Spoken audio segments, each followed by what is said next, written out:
Shalom, Most High in Christ. Bless. Happy Sabbath to the 12 tribes of Israel. I'm Brother Raphael to my right. Brother Benaniah. Today's topic is called Behold, a horrible vision from the east. Behold, a horrible vision from the east. You know, I'm pretty sure y'all should have been watching the news. As y'all do know, there's a war going over there between India and Pakistan, and that's biblical. Okay, like last night's topic about Damascus, the same way it's all that region. A lot of things happen in that region for some reason.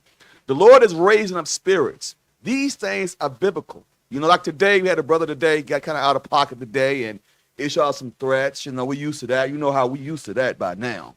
You know, it didn't really bother us at the end of the day. It is what it is. You know, it's part of the program. But anyway, keep in mind, y'all, some of y'all have to understand something. The so-called blacks, the so-called Hispanics, Native Americans, according to our fathers, we are the 12 tribes of Israel. We are the people of the book. We are the people who have to wake up. Because as you do know, time is ticking. Y'all, we're on borrowed time. You know, as you do know, man, things are coming. We had the earthquake in Virginia this week. That's scripture. You know, and we're going to deal with that because, you know something, y'all, we are in the last days. We're in perilous times. Every time you turn around, you got the demons out there doing their work. They're doing what they're supposed to do. They work 25/8, okay? We have to work even harder. So keep in mind, y'all, some of y'all may be new. We just can't say we have Christ and a lost, and no Christ. Get in the book of John, chapter 1, verse 17, brother, because I'm gonna shorten it up. I'm not going to go long testimony. We did that for quite some time. I'm going to shorten it up today because I want you to understand something, y'all. We have to couple the commandments with Christ. They have to be coupled together, okay? St. John, chapter 1, verse 17, brother. Go ahead. Shalom. Happy Sabbath. John chapter 1, verse 17. Go ahead. For the law was given by Moses. So the law was given by Moses. How is that possible? The laws are given by Moses through Christ. Okay, we call it the first 5 books called the Tanakh or the Torah. The first 5 books called the Tanakh or the Torah. Like today, we telling brother today about the Quran. The Quran plagiarized, you know, the Bible. It took the first 5 books and put it in their book. But the first 5 books is the book of Moses. Okay, go ahead, read on. For the law was given by Moses, but grace and truth came by Jesus Christ. But grace and truth came by Jesus Christ. So the law and the testimony. How do we know what the truth is? Some people may be new, brother. Leave no stone unturned. In the book of Psalms, chapter 119, verse 151. Because we do understand the first 5 books of Moses is the Torah or the Tanakh. It was given by Moses through Christ. Gave it to us. He taught us, right? So therefore, grace and truth came by Jesus Christ. Some of y'all may say Yeshua, or you may say Yahweh Shai.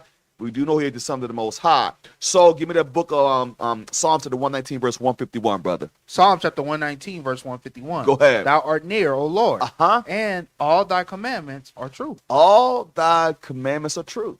So the law and the testimony, Revelation chapter 14, verse 12, to bring it up to par right now. The revelation of Jesus Christ, Revelation chapter 14, verse 12, brother. Because, you know, at some point, y'all, we all have to wake up because Christ's going to crack that sky.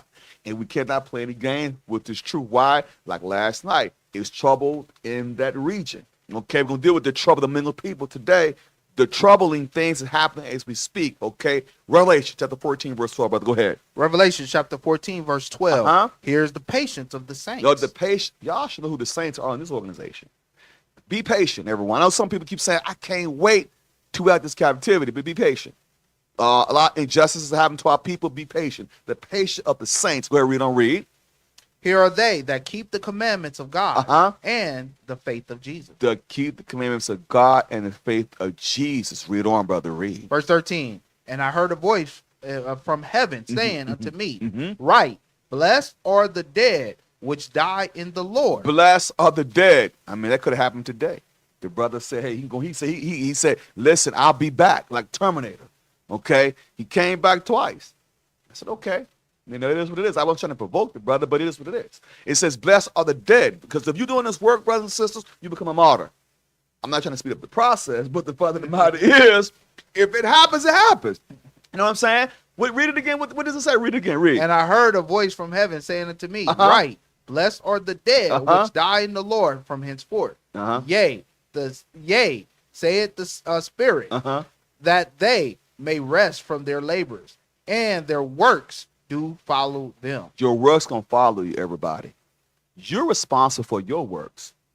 See, we can't we don't have a heaven hell to put you in. Your job is to learn and also to apply.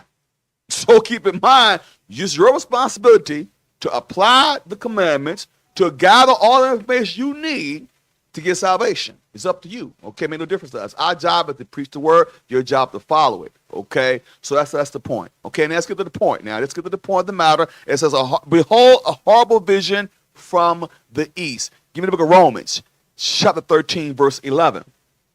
Romans chapter 13, verse 11. Go ahead, brother. And that, knowing the time, Uh-huh. that now it is high time to wake out of sleep. You know something? Our people are asleep.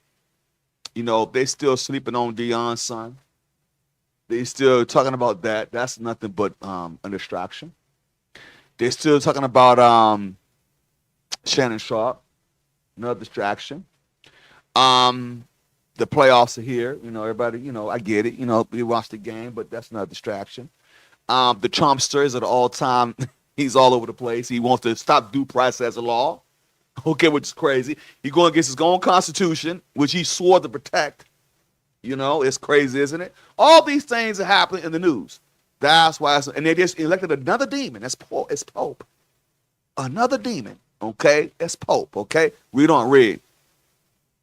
For now it is our salvation nearer than when we You believe. know something? Our salvation is nearer than when we believe. You see what's going on over there overseas.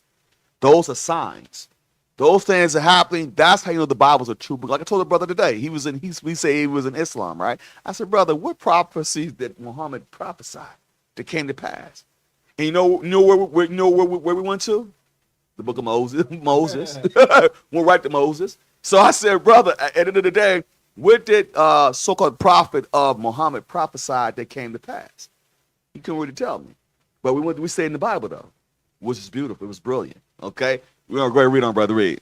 Mm-hmm. Verse 12. The night is far spent. Go ahead, brother. The day is at hand. The day of the Lord is at hand. You see what's going on right now. Time is ticking. You see how things are happening? Give me let me prove a point. Time is at hand, right? Give me Revelation 16, verse 12. Let me show how we're on the brink. We're on the brink right now as we speak. Revelation 16, verse 12. We're on the brink as we speak, right? Let me show you something. I'm gonna give you a bonus scripture in the class. Okay, go ahead. Revelation chapter 16, verse 12. And the sixth angel poured out his vial upon the great river Euphrates. Now, the great river Euphrates. Didn't we do Euphrates last night? Yes, we did. We're going back into that region. So it ties into the region of Damascus, right? It's all in that same region. Things are nestled right in that region, right? It said the great river Euphrates, right? What's happening? Read. And the water thereof was dried up. We remember 10 years ago when those eyes, we talked about that last time, about when we saw the Euphrates was dried up back then. Those are signs and wonders that show you that Christ's time is at hand. See, that's why if you're a watchman, you watch and pray. You see what's going, you see the prophecies, right? We're going to read, brother. Go ahead, read. That the way of the kings of the east, the kings of the what? Of the east, might be prepared. Not be prepared for what? For war. Because what's going on, what they call that region? The Middle East. So they're getting prepared for war. See, we're busy playing games and worrying about Dion's son, and we're about one of the protests. They getting ready for real war over there. They getting serious. This is getting serious. You see what they're doing? Let me tell y'all something. We're gonna play a video about Pakistan and India. They're the same people. And what separates them? We're gonna show you what separates them. And they got nukes. That's the crazy thing. You know what's funny? Let me show you something. It's funny how they work. They let Israel get nukes. They got nukes, don't they? Yep.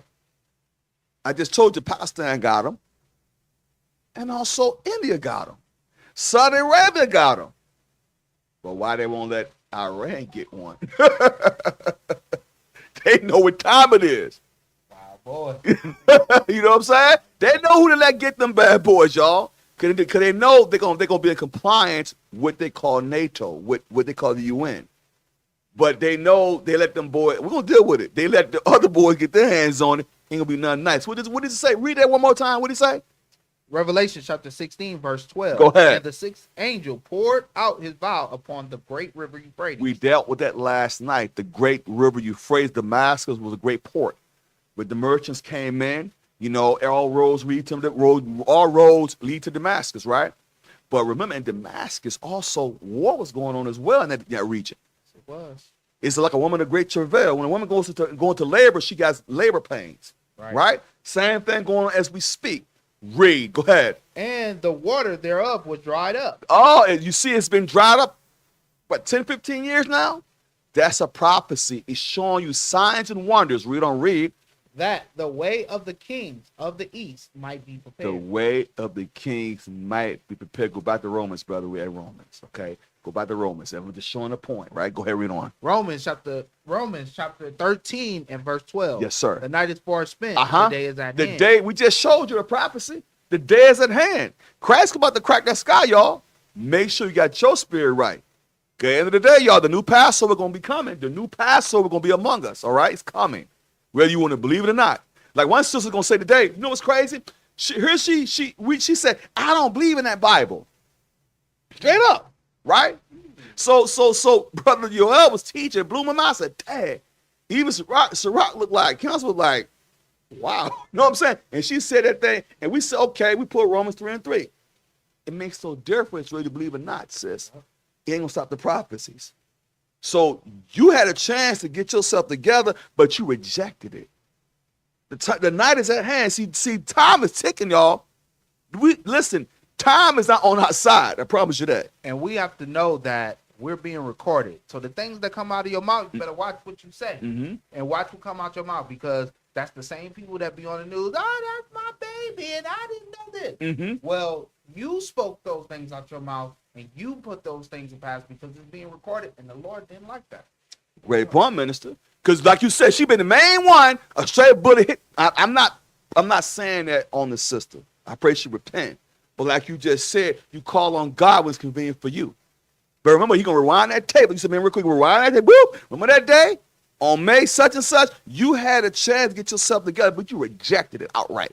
You didn't want to believe the scriptures. Go ahead, read on read, brother. Go ahead, read. Let us therefore cast off the works of darkness. Cast all the works of darkness. When he was in the world, like we discussed with Paul. Paul was in the world at one point. So he went to Damascus. What did Christ do to him? Smacked him and got him right. Because he had the works of darkness. What was he doing to our people? When he's at Damascus, he got smacked. He got spinning with the truth, right? Okay, but he had to get hit though.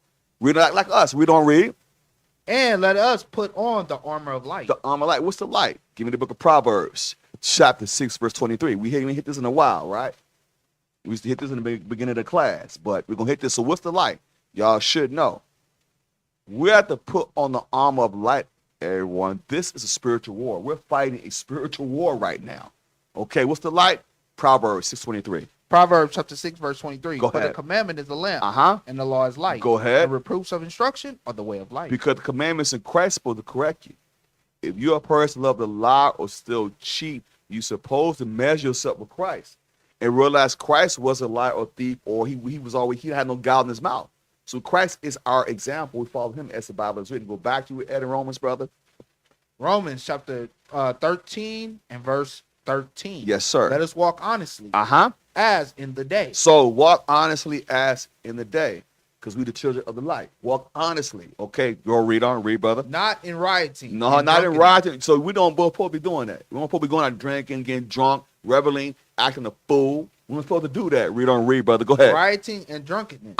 Not in chambering. And wantonness. Not in strife and envy. So strife and envying is secret hatred. You know, you don't supposed to hide that with your brother or sister. You're supposed to be straightforward. You're supposed to be with them, because when Christ cracked that sky, y'all, if y'all have any of this in you, you wouldn't get the kingdom. If you have a smidge of this in you, you're not getting the kingdom. The time is at hand to wake up and stop playing games. We don't know how much time we got, y'all. Read, brother. Go ahead. Verse 14. But put on the Lord Jesus Christ. We put on Christ because he is our example. We put on him. We don't read, brother. Go ahead. And make not provision for the flesh to fulfill the lust thereof. We can't fulfill the lust thereof. And a lot of us are dealing with different lusts, not just sexual lust, lust of power, lust of money. You see what I'm saying? All these things represent the lust of the world. You see, we have to fight that. You have to fight yourself first. You your own worst enemy. That person in the mirror, you got to conquer that joker first, okay? Because he's the one, she don't keep you from the kingdom. Because that flesh, the provision of the flesh, the lust, is going to always blind you to what's real, okay? From this, St. Mark, chapter 14, verse 38. Because, you know, some things are happening, y'all, in the news, y'all. It's just, that's why, you know, it can be depressing sometimes. But you have to pay attention. You're a watchman. You're supposed to watch for the people. That's our job. Inform you what's going on, okay? So St. Mark, chapter 14, verse 38, brother, when you get a chance, okay? Mark, chapter 14, and verse 38. Yes, sir. Watch ye and pray. What does Christ say? Watch ye and pray. If y'all did not know, Christ was telling the disciples that when he was going to the Garden of Gethsemane. It's twofold. He's telling them to watch and pray. Because at that time, he was about to get crucified. But he's telling us as watchmen, watch and pray. Pay attention. Listen, don't be ignorant of nothing, okay? Pay attention to everything that's going on. Why? Because you're a watchman. The Lord set you up to be the one that watch over the flock. So our job is to inform you. This is what's going on. That's what's going on. And we know what I'm saying? Let them know what's happening so it can help and guide them in a righteous way. Was that it?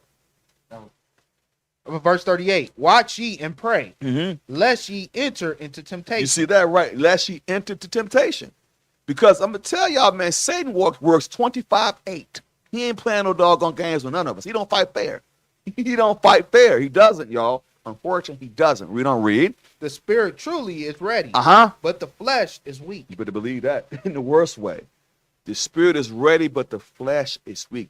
Why do you think he's saying that? Because we have a sinful nature. We have certain cravings of the flesh that we have to overcome ourselves. Because when Christ cracked the sky, y'all, I'm telling you, you can't have nothing in you that's contrary to him. If there's any sin in you, you're done. Okay, the first Passover, right? If you didn't have that blood on your post, what happened? If that first Passover, you pass over, right? If you didn't have that blood on your post, what happened? That death angel gonna hit you. Same way this time, the Spirit of Christ had to be on you this time.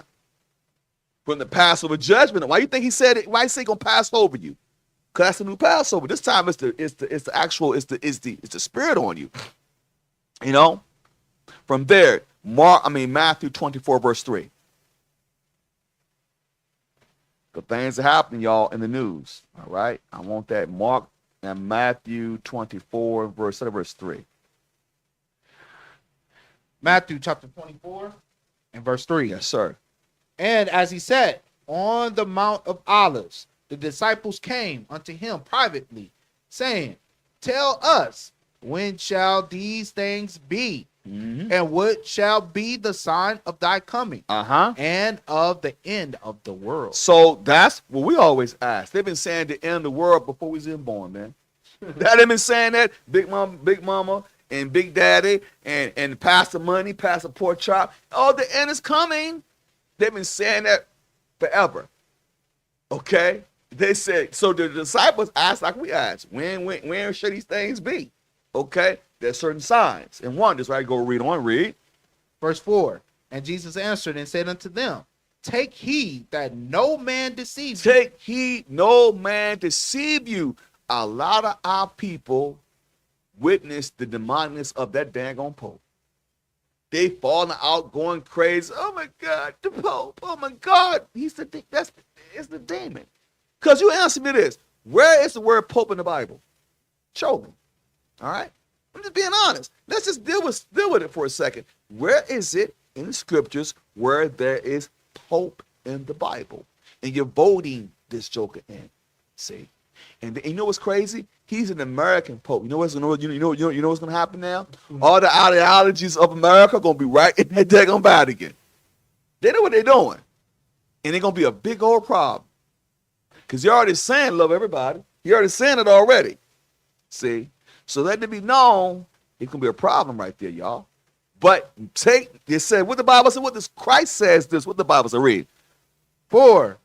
Jesus answered and said unto them, Uh-huh. take heed that no man deceive you. Go ahead. For many shall come in my name, saying, I am Christ, and shall deceive You many. see that today. Catholicism. You see what happened with Pope. They going crazy. You got our people crying like that man is Christ himself. Oh my God. He said, these people can't save you. He can't save himself. How he gonna save you? What did this man do Right. in your life? Please answer me. Yes, sir. But here's the point, though. From there, hold up, man. Hold up. Go to the other chapter. Let's go with the scriptures. So whatever Christ had to say about it. Give me the book of St. Matthew 23. I want you to study verse 8, man. Cause see, Christ is cutting. Christ gonna cut. I'm gonna cut Catholicism right quick. I'm gonna change gears. Let's cut this for a second. Cause this came to my ears, right? Matthew 23, verse 8. Matthew chapter 23, verse 8. Go ahead. But be not ye called rabbi. Who they call rabbi? Them daggone fake Jews. Christ said, don't be called rabbi. It's for a reason, people. So I'm not calling you no rabbi. Christ said, don't do that. Okay, go ahead, read on. For one is your master. That's all it means. Rabbi means master, your teacher. So we have one rabbi. His name is Christ. So I'm not going to call some daggone joker rabbi when Christ told you don't even do that. And here's another thing, too. This also custom daggone slave masters. They made us call them master. Oh, the Lord going to deal with that. Because what they make us call them? Master. But Christ said, what does Christ say? Read the verse 8 again. What the Bible say? But be not ye called rabbi. Uh-huh. For one is your master. One is my master, is Christ. He the only one above us. Not some so-called white man. You know what I'm saying? Let's keep it 100. Okay? He that one is your master. We don't read. Even Christ. Uh-huh. Indeed, Christ. Go ahead. And all ye are brethren. All your brethren. Because we are brethren here. Okay? We don't read. Verse 9. Uh-huh. And call no man your father upon the earth. What they call them daggone priests? What they even call the Pope? They call them the Holy Father. Don't they call them that? What they call them priests? They call them Father, don't they? Who you gonna believe? The scriptures or believe them demons? Christ, this is written in red, ain't it? Yep. Christ said, read it again so they make nice and clear. What the Bible said? Verse 9. Uh-huh. And call no man your father upon the earth. Go ahead. For one is your Father, which is in heaven. That's the Holy Father of spirits. We call him Father. Forget them jokers, rabbi, and you call him Holy Father. Christ has told you, call no man master. One master is Christ. He's the master. He's the true master. Go back to Matthew 24, brother, and read that verse. I want that verse 6 now. Matthew chapter 24, verse 6. And ye shall hear of wars and rumors of wars. Don't you know we're hearing wars, right? We just talked about the war. We're going to deal with that. We're going to have a video for that. But we should hear wars and rumors of wars. World War III is a big rumor. That's been going on since 1960. Since the Cold War. Okay, but it's more escalated now because things are happening, like we said, in the land of Damascus and the mingled people. We're going to deal with that in a minute. That's a prophecy, right? So go ahead, read on. It says wars, rumors of war. What the Bible said? Go ahead, read on. And ye shall hear of wars and rumors of wars. Uh-huh. See that ye be not troubled. Go ahead. For all these things must come to pass. Uh-huh. But the end is not yet. That means the party just starting, everybody. The party just starting. Don't be troubled.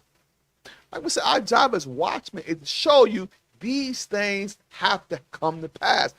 The Euphrates is drying up. Wars, rumors of wars are happening. Okay? See that? You see and then the Pope, he just got elected. So he is pushing what? Catholicism. That goes against Christ, Antichrist, right? That goes against the ideologies it goes against the scriptures, straight up, okay? Go ahead, read on. Verse 7. Uh-huh. For nation shall rise against nation. Don't you see that today? Nation gonna rise against nation, which means uproars of the people. You got the so-called Edomites going up against people. You got this vice versa. Other nations are rising against nation as we speak, and they are in what? They're in war. They're warring against it. They're opposing each other. Go ahead, read. And kingdom against kingdom. You see that? We're gonna deal with the kingdoms over in the east. Different kingdoms are against each other because it's prophesied it must happen. Go ahead, read on, read, brother, read. And there shall be famines and You pestilence. see famine. You see that? You're going to start, when these tariffs keep hitting y'all, and we famine, going to be food shortages. And pestilence are diseases, by the way. You see that today, diseases. Go ahead, read on. And earthquakes in diverse places. Stop. Pull the video, the one I sent you for Virginia. Because let me tell y'all something. This past Tuesday, we had a 3.0 on the Richter scale was earthquake. We don't normally get, well, it's getting to the point now. Virginia's starting to get earthquakes frequently now. Because before y'all got here, remember we had a nice earthquake here? I said, damn, did y'all bring earthquakes with y'all? From Cali. I said, did y'all bring the tremors with y'all? just a little joke. Just joking, man. This little joke, but I'm just saying, man, we don't get earthquakes in Virginia, y'all. Today showed up. It's all good, man. But I'm just teasing. But real talk though, we normally get earthquakes here though. But we started getting them past few years though. Play the video for us, okay? The one I sent you for the one, the earthquake. Yeah.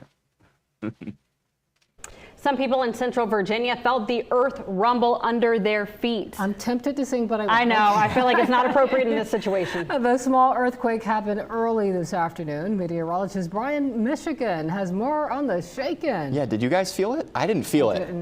It was kind of a weaker earthquake. I'll get to that over at the weather wall here. But again, it actually, surprisingly, with how weak the earthquake was actually able to be felt across multiple states. Wow. Pennsylvania, A lot of shaking going on. Yeah, Pennsylvania, Maryland, even North Carolina, people reported that they were able to kind of feel the shaking earlier this afternoon. This kind of orange circle that I've kind of outlined here, that is where the epicenter of this earthquake occurred, just 5 miles south of DeWin in Virginia. That's kind of near the Farmville area. Now, this earthquake occurred just after 1 p.m. with a magnitude of 3.0. So that kind of puts it in kind of the lower categories here on the Richter scale. So you're not going to get big time damage from one of these things, which is good news. It's one of these earthquakes that typically are going to be felt by very few people, and maybe you'll have some smaller objects, maybe some ceiling fans that start swinging back and forth when some of these earthquakes occur. Now, these kind of earthquakes, these smaller ones, those ones that have 2 to 3 magnitude on the Richter scale, are actually quite common here in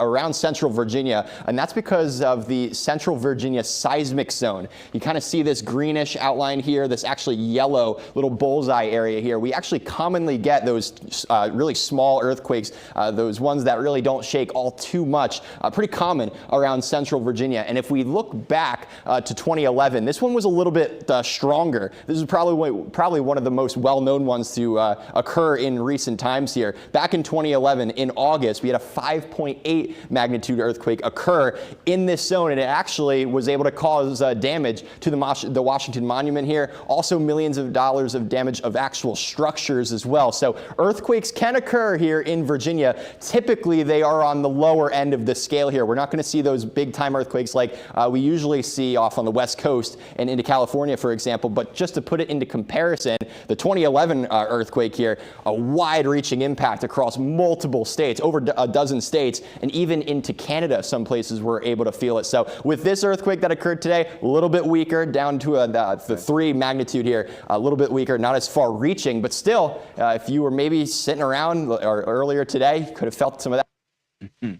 Okay, I'm laughing because I said that I didn't even see the whole video, but Sven mentioned California in 2011. I didn't even see the whole thing, man. That's spiritual, but you know what? Honestly speaking, y'all, it's prophesied. That's how we know the Bible is real. It's showing you earthquakes in diverse places, which means different places where there's not known to have earthquakes. Right. So, like the brother, like the man was saying, not the brother, the man was saying, it's showing you. Go back to we were at Matthew 24. I think that or that verse 7 again. Matthew chapter 24, verse 7. Go ahead. For nation shall rise against nation. Go ahead. And kingdom against kingdom. Uh-huh. And there shall be famines, pestilences, and earthquakes in diverse places. Go ahead, brother. All these are the beginning of sorrow. So right now, like I said before, this is the beginning of it, y'all. Yes, you do see things are happening. We just went over the wars. We're gonna deal with a scripture about the wars, earthquakes, pestilence, diseases, in diverse places. And then the Euphrates is drying up. All these prophecies, all these signs, y'all, is right in front. That's what makes the Bible such a beautiful book. I should have told the brother that today. The brother got mad and I said, look here, man, the Bible is the only book that can prophesy your demise. You don't get yourself together. You see what I'm saying? He gonna sit there and tell me, he said, well, you know what, man? King James was a homosexual. I said, based on what? I said, let's say King James was. Why would he authorize a book to go against himself? Because the scriptures go against homosexuality. So the fact of the matter, this book is very prophetic. It's showing you basically that these things are happening as we speak. Give me the book of Amos, chapter 3, verse 6. Because these things are happening overseas, y'all, especially even here. The Lord ordained those things to happen. It was evil in the city, and the Lord has not done it. Amos 3 and 6. Amos chapter 3, verse 6. Uh-huh. Shall a trumpet be blown in the city, and the people not be afraid? In ancient times, we blew trumpets for different reasons. The trumpet we did blow before was a warning, right? As watchmen. The other trumpet was for feast days and so forth. So in this context, y'all, the trumpet we're doing right now is we're going to the streets. We give all the praise to the brothers out there going to the streets, various organizations out there going to put their lives on the line, literally. Okay, but they're blowing the trumpet of the scriptures in this context, y'all. There's danger going on. So read it again. What the Bible said. Read. Shall a trumpet be blown in the city, and the people not be afraid? It says, should the trumpet be blown in the city, and the people not be afraid? Read on, brother. Read. Shall there be evil in the city, and the Lord had not done it? Shall there be evil in the city, and the Lord had not done it? The Lord is responsible for the wars. The Lord is the one that raises up spirits. He is responsible. He's a man of war. You don't believe me? Hold that. Give me the book of Genesis. I mean, not Genesis, Exodus. Exodus 15 and 3. Because here's the thing. The Lord is a man of war. He ordained these things and having these bombings and these wars because he prophesied. Christ prophesied there should be wars and rumors of wars. He ordained that. How do we prove that? Give me the book of Exodus. Exodus 15:3. Exodus chapter 15, verse 3. The Lord is a man of war. The Lord is his name. The Lord is a man of war. So go back to Amos 3 and 7 now. Because now we recognize he ordained this evil to happen overseas. He ordained these wars to happen, pestilences, earthquakes in diverse places. The Most High God allowed these things to happen. Why? Because it's prophecy. It must come to pass. But he ordained prophets. He ordained prophets to prophesy. That's why I have brothers out there putting in their work. You see what I'm saying? Give me that. Go to Amos 3 and 7, brother. Go ahead, read. Amos chapter 3, verse 7. Go ahead. Surely the Lord will do nothing, but he revealeth his secrets unto his servants, the prophets. He will do nothing. That's why we can prophesy. Not just us. We got other brothers out there doing the work too. They can prophesy what's going on as we speak. Because the Lord that put the spirit on the rest of the nations. He didn't. He just put the spirit on the Israelites out there preaching his word in spirit and truth. From there, give me the book of Jeremiah, chapter 28, verse 7. Because what are we prophesying about? You know? Because everybody keep thinking that they can prophesy. But the Lord thy God ordained prophets. Before you give me that Jeremiah 1 and 5, though. Then give me that Jeremiah 28. Because you know what's funny? How everybody say they're ordained. Who ordains prophets? Because some people keep saying I'm a prophet, right? But who ordained that? Who does it from the beginning? From there, before you give me that Jeremiah 28, give me that Jeremiah 1 and 5 first. Jeremiah chapter 1, verse 5. Yes, before sir. I formed thee in the belly, I knew thee. Go ahead. And before thou comest forth out of the womb, I sanctified He thee. sanctified thee. So before here's the deal. You think this isn't just by happenstance. It's already ordained for us to do what we're doing. You read on? And I ordained thee a prophet unto the nations. He ordained thee a prophet from the beginning. So you see prophets before you, not just here, but various other brothers out there putting their lives on the line. See prophets before you prophesying. So now I want you to go. What are we prophesying about? Jeremiah 28, verse 7. Jeremiah chapter 28, verse 7. Nevertheless, hear thou now this word that I speak in thy ears, and in the ears of all the people. Verse 8. The prophet that have been before me and before thee of old prophesied. So the prophets before us. That's why you hear me after every class. I give a shout out to the other elders, the bishops, the deacons. You know why? Because it was people before us. The prophets of old prophesied, some of them died in this. So we pay respect to the people that put in the work that's out there laboring. So that's why I give a shout out to other elders and the prophets out there pushing this word. Because here's the thing, y'all. The Lord our God ordained thee a prophet. We just proved that. So you have to give respect. You may not agree with certain brothers out there, but I respect they push. I respect the fight they're out there laboring. They're laboring before we were laboring. Right. So you got to get so what does it say? The Bible telling you how we're supposed to give respect. What the Bible say? Read it again, brother. Read it again. Verse 8. The prophets that have been before me, Uh-huh. before thee of old, prophesied both against many countries. Didn't they do that? Some of them died for that. They prophesy against what? Against many countries. Go ahead, read on. And against great kingdoms. Like right now, we prophesy against this kingdom is great. This is a machine, y'all. They could chew us up and spit us out. We prophesying against a machine. You do not realize that? A superpower. We prophesying against that. Read, prophesy to what? Go ahead, read on. Against great kingdoms of war. Or what? Of war. And we prophesying about war? We're going to deal with that. Of war. Read on, read. And of evil. And of pestilence. Because evil and pestilence, we prophesied against all that. Putting our lives on the line, everybody, for the people and for the Most High. Read on, read. Verse 9. Uh-huh. The prophets which prophesied of peace. Uh-huh. When the word of the prophet shall come to pass, then shall the prophet be known that the Lord had truly sent him. That's how you know who the Lord sent as a prophet. Right. Because that's how you know that the Lord truly sent that prophet. But sometimes the Lord lets some people do. The Lord lets some false prophets come to you. You see if you're gonna follow it. Give me Deuteronomy 13. This is the downside. Deuteronomy 13, verse 1. Because sometimes he'll let a false prophet prophesy and see what you're gonna do. So he may let certain things, but the false prophet, he may let that come to pass, see what you're gonna do. You see? See if you're gonna follow their gods. Because how can you differentiate who's the true prophet? The ones keeping commandments. That's how you know the Lord truly sent him, right? Give me that book. Give it to me, brother. All right. Deuteronomy chapter 13.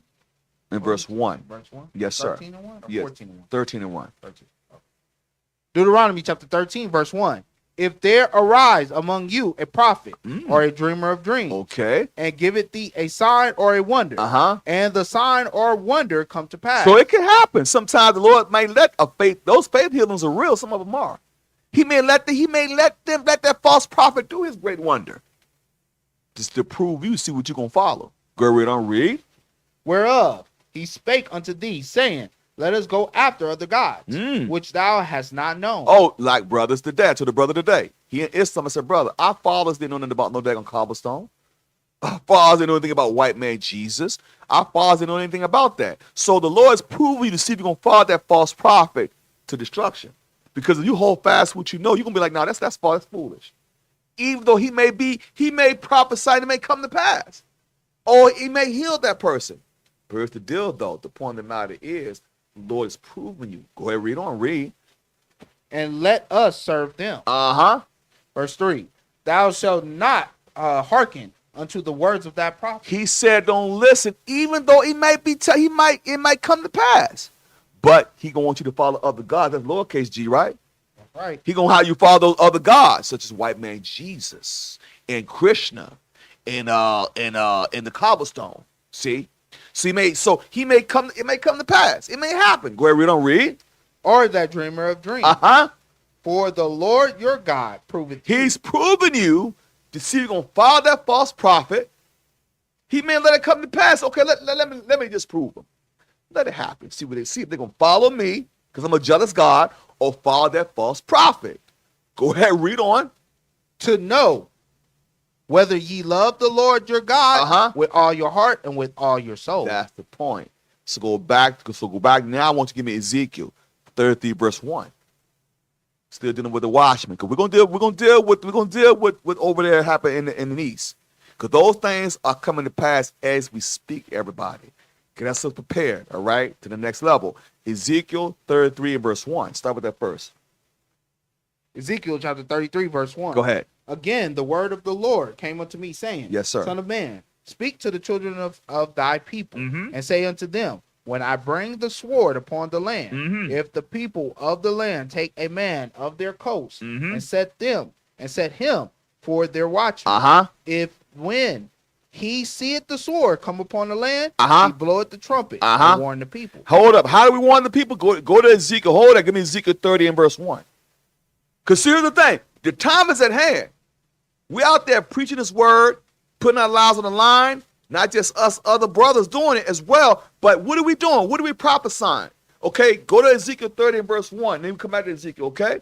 I love Ezekiel. Give me Ezekiel 30 verse 1. Go ahead, read. Ezekiel chapter 30 verse 1. Go The ahead. word of the Lord came again unto me, saying, Son of man, prophesy and say, Thus saith the Lord God, how ye woe worth the day. Woe, death, and destruction worth the day.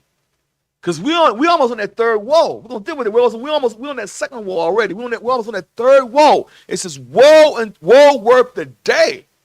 The time is at hand, y'all. We ain't got much time. Read on read. Verse 3. Uh-huh. For the day is near. Here's what the Bible say. The day is The near. day is near. We just read about that in Romans. Okay, our salvation is nearer than when we believed. Go ahead, read on read. Even the day of the Lord is near. Uh-huh. A cloudy day. It shall be the time of the heathen. The time of the heathen. You see it today. The heathen ruling, aren't they? Go back to Ezekiel 33, where you were at, brother. Ezekiel chapter 33 and verse 3. Yes, sir. If when he seeth the sword come upon the land, he bloweth the trumpet and warn the people. Verse 4. Then whosoever heareth the sound of the trumpet and take it not warning, if the sword come and take him away, his blood shall be upon his own head. We preach this word and you don't want to take warning, that's on you. We gave you a warning. But it ain't our fault that you didn't want to listen and take heed. It's your job to study and apply. Our job is to deliver the word. It's up to you to take it and apply it and do what you're supposed to do with it. Okay, go ahead, read on, because it ain't on us. Go ahead, read on. Verse 5. He heard the sound of the trumpet and took not warning. His blood shall be upon him. We see that today. Like the day we're preaching to the people, they ain't want to listen. I don't believe in that Bible. I don't believe in that. You don't want to take warning, right? You don't want to take warning. Go ahead, read on, read. He heard the sound of the trumpet and took not warning. His blood shall be upon him. But he that taketh warning shall deliver his soul. Shall deliver his soul. Go ahead, read on. Verse 6. But if the watchman see the sword come and blow not the trumpet. That means if you're a brother that don't want to do the work, you want to sit at home and just chill, whatever, and you know you got other knowledge, go out there, teach this word, and you choose not to do it.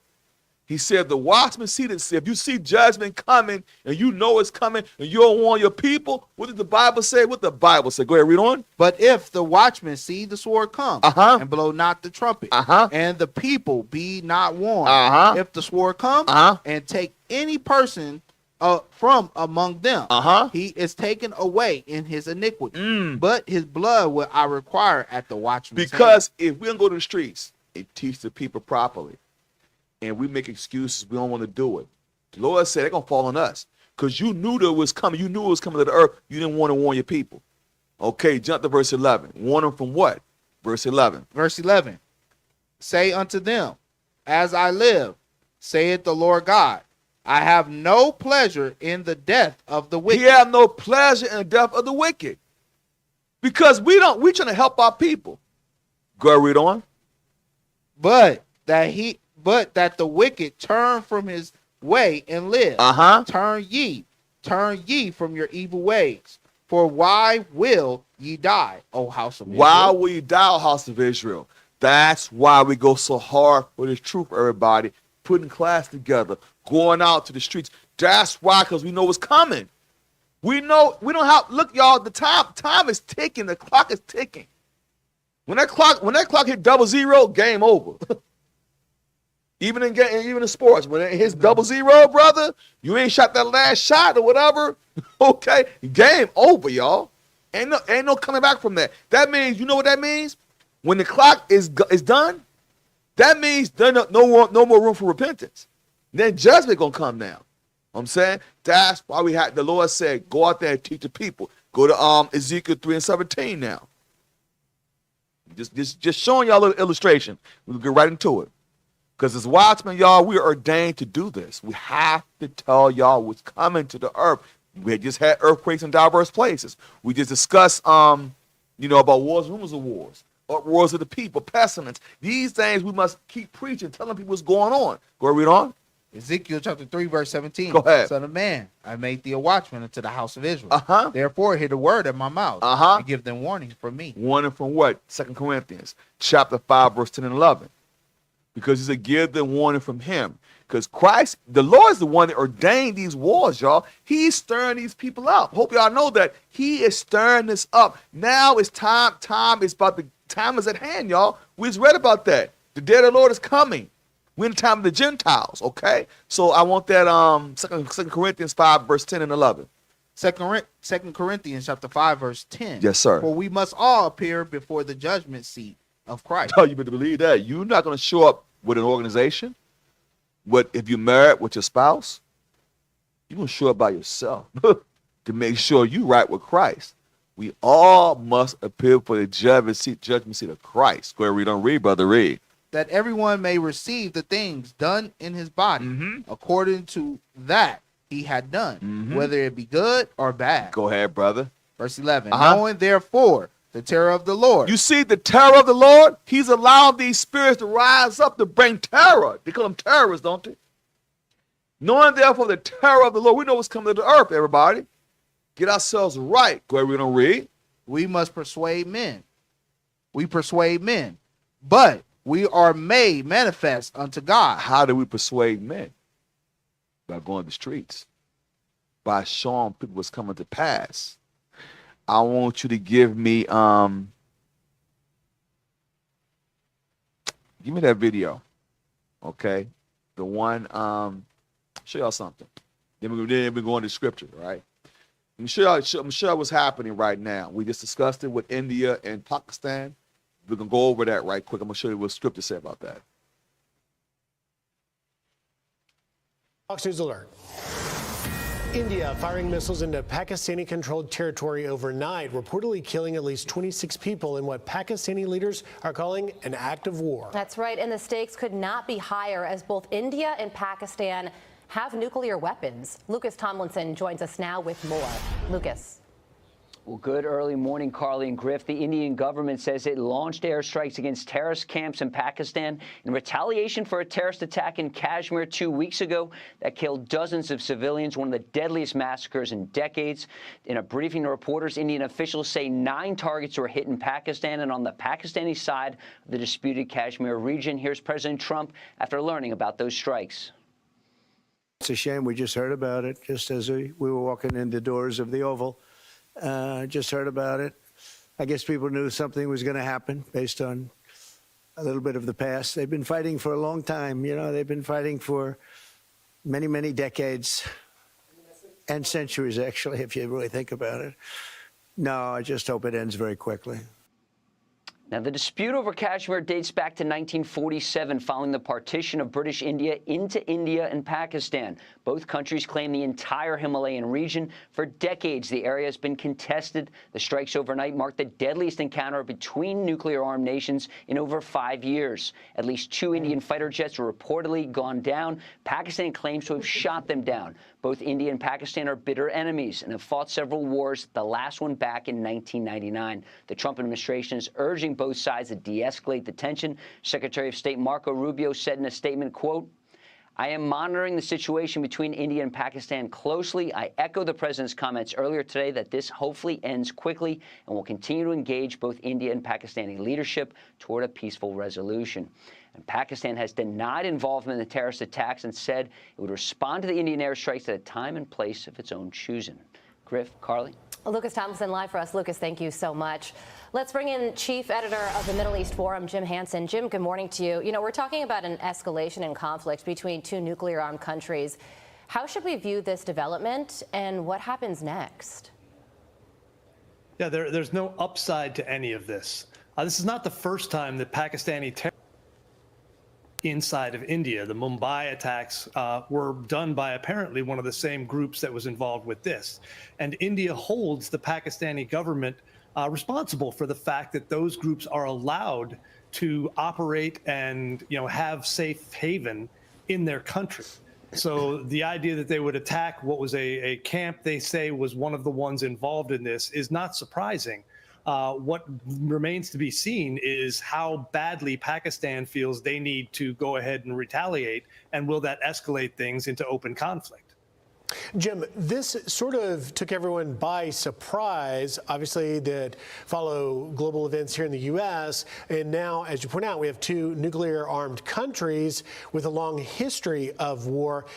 How concerned are you that this escalates? These guys have been butting heads for, if you look at the Hindus and Muslims fighting in that area for thousands of years, but if you look at just the India and Pakistan since 1947. So they have an ongoing dispute over Kashmir, the entire region. One of the more interesting things, they have a border crossing there where every day the two countries have their militaries dress up and they have essentially a dance off. They have a conflict of parade, where there are bleachers on both sides. The tourists come and watch. This is a kind of a low simmering boil at all times.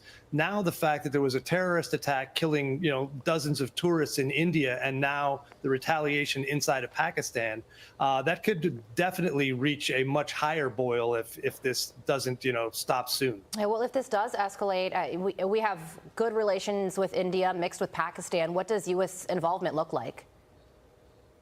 There's been a shift over the past few years where Pakistan has begun aligning more tightly with China, and India has been aligning more tightly with. You hear what he said? They align with China. You know what that means, don't it? We're gonna deal with that, and we're gonna deal with that. It's in the scriptures. They align. They fall right to the prophecy. He said they align with China. China is in here, y'all. It's in here. Go ahead. I just want to say that. Go ahead. The United States, both in the military hardware they buy and in overall relations.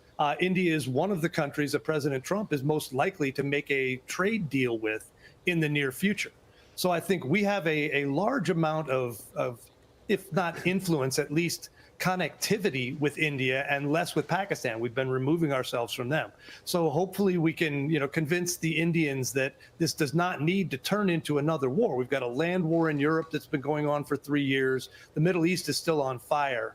We do not need the two large countries there with nuclear weapons turning this into even a more dangerous situation. Jim, let me just lastly work in here.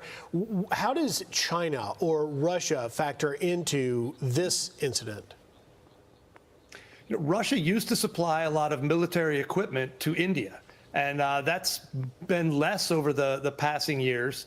And as I mentioned, China has become more tightly aligned with Pakistan. We used to have a very a tight relationship with Pakistan. It was never good. We never had a trusted relationship with them because they have so many terrorist groups that operate in their territories. They had bin Laden hidden there for years and years.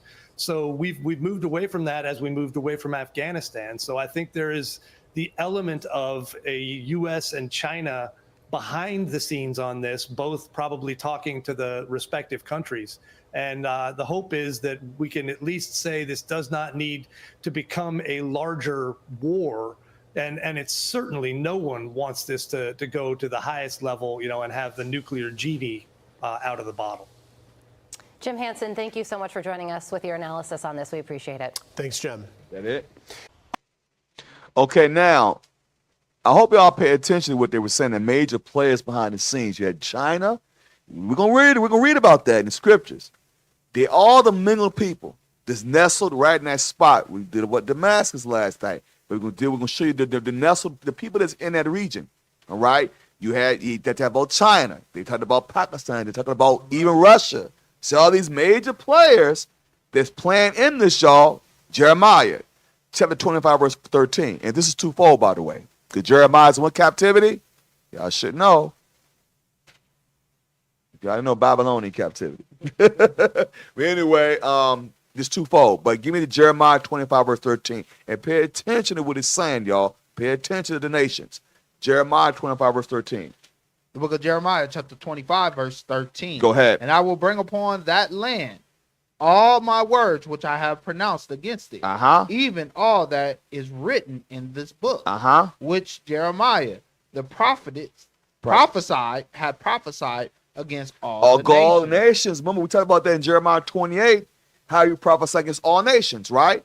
But what's the prophecy? We don't read, brother, read. Verse 14, for many nations and great kings shall serve themselves of them also, and I will recompense them according to their deeds Uh-huh. and according to the works of their own hands. Because if y'all didn't know, all those nations about the name had us to captivity at one point. Some of them major captivity, some of them small captivities. Where we don't read, brother, read. Verse 15, for thus saith the Lord God of Israel unto me, take the wine of the cup of this fury at my hand, Uh-huh. and cause all the nations to whom I will send thee to drink it. Now you see the nations to drink it, to deal with the fury. The fury is the judgment that he's bringing upon these nations. Go ahead, read on. I'm going to deal with geographics. Go ahead, read on. Verse 16, and they shall drink and be moved Uh-huh. and be mad. They mad. See how they going crazy? Because here you got the situation where Pakistan and doggone India got nuclear weapons. No one gonna win a nuclear war, brother. I promise you that. No one wins nuclear war. They're just survivors. We don't read. Uh-huh. because of the sword that I will send among them. Go ahead. Then took I the cup at the Lord's hand, Uh-huh. and made all the nations to drink, to whom the Lord has sent me. Go ahead, brother. Read.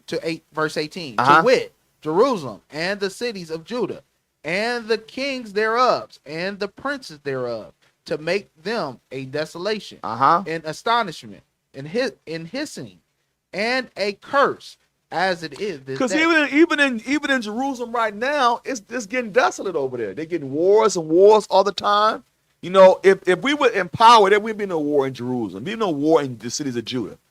Okay, I told y'all it's twofold though. It's up to today as well. Go read on, read, brother. Go ahead. Verse 19. Uh-huh. Pharaoh, king of Egypt, Uh-huh. and his servants, and his princes, and all his people. Go ahead. Verse 20. And all the mingled people, and all the kings of the land of Uz, Uh-huh. and all the kings of the land of the Philistines, Uh-huh. and Ashkelon, Uh-huh. and Asher, Uh-huh. and Escron, Uh-huh. and the remnant of Asher. So those are some of those African nations right there. All of them in that area, but go ahead, watch the major players. Verse 21. Edom, Edom, go ahead. and Moab, Like we said, China. Edom, under the guise of what? Israel. Those are Edomites. They just Amalek, but they still Edomites. Some of those doggone Arabs over there in Saudi Arabia, some of those are Edomites too. So they're not really Arabs. Some of them just look like Arabs because they have turbans on their heads.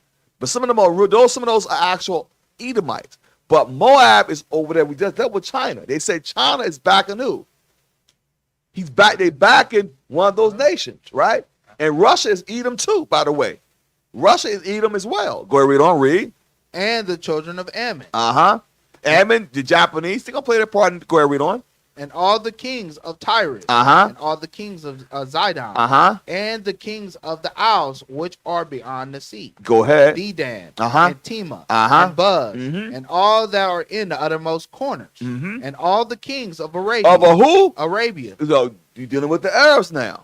Because here's the thing, what separates, if y'all don't know, Pakistan and India, they're the same people. What separates them is Islam, because Pakistan, they do what? They practice Islam. The Indians practice Hinduism. That's what makes them, that's like a separate country. That's caused them to war against each other, right? Because they got two different ideologies, two different religions, right? That's what also makes the Khomenians all with the Arabians.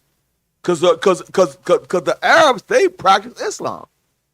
What does it say? What does verse 24 says? Verse 24. And Uh-huh. all the kings of Arabia, and all the kings and all the kings of the mingled people that dwell in the desert. Well, where? In the desert. Where is the Middle East at? In the desert. In the desert. So it's telling you, it's giving you geographics. In the desert. Read on, read. Verse 25. And all the kings of Zimri, Uh-huh. and all the kings of Elam, Uh-huh. and all the kings of Medes, Mm-hmm. and all, Now, Elam, the Persians, you're dealing with Persians. And you're dealing with the Elam. So Elam is East Indian. But- they all mingled right in there. They all mingled right in there. Right. That's what they call them in the desert. They all mingle in the desert. Future prophecy. Go ahead, read on. Go ahead, read on. Mhm. And all the kings of Zimri, Uh-huh. and all the kings of Elam, and all the kings of the Medes, Yes. and all the kings of the north, far and near, one with another, and all the kingdoms of the world. Go all the kingdoms, because all is going to become a world war. We're going to deal with that. It's going. Let me tell y'all something. It's going to start right. That's why I say, behold, a horrible vision from the east. These things in the Middle East as we speak. Go ahead, read on, brother. Go ahead, read on. Of the world, Uh-huh. which are upon the face of the earth. Yes, sir. And the kings of Sheshach, and shall drink after them. Uh-huh. Verse 27. Uh-huh. Therefore thou shalt say unto them, thus saith the Lord of hosts, Uh-huh. the God of Israel. Go ahead. Drink ye and be drunken, and spew and fall, and rise no more, because of the sword which I will send. Because the among Lord you. thy God sent a war over there. He is the one that sent wrath and spirits up the back. They are mad. They're crazy over there. Because they got, some of them they got nukes. That's why they said they worried that these are two nuclear powers. Hopefully it doesn't escalate. That's what they worried about. And the funny thing is, they don't even know why they fight. Right. That's what's funny. When you looked at that video, you tell me one reason why they're fighting. You can say, hey, you guys came and did this, and this is why this spurred up. But when you get down to the crux of it all, to the core of it, they don't even know why they're fighting. And you don't even know. So you're like, what y'all doing this for? Right. It's the Lord. Go ahead. He's the one that's allowing us. He's the one that's pouring forth the fury to set off a chain of events. Go ahead, read on. Read. Verse 28. And it shall be, if they refuse to take the cup at thine hand to drink, then shalt thou say unto them, thus saith the Lord of hosts. Go ahead. He shall certainly drink. Yes, sir. For lo, I begin to bring evil on the city, On the city. He brought evil upon the city. Go ahead, read on. which is called by my name. Like Israel. He's allowing that to happen. Because they out of order. The real people ain't on the land. Okay? That's why he's allowing these things to happen. He's pouring out the fury upon that land. Why you think the Palestinians and the so-called Israelis don't never have no rest? Because the Lord thy God allowed that to happen for a reason. That don't even belong to neither one of them. Okay? He bringing forth that fear. He's pouring out that cup of fury on them. The war. Like you said, they don't even know why they even fighting anyway. Go ahead, read on, brother. Go ahead. And should be, and shall ye be utterly unpunished.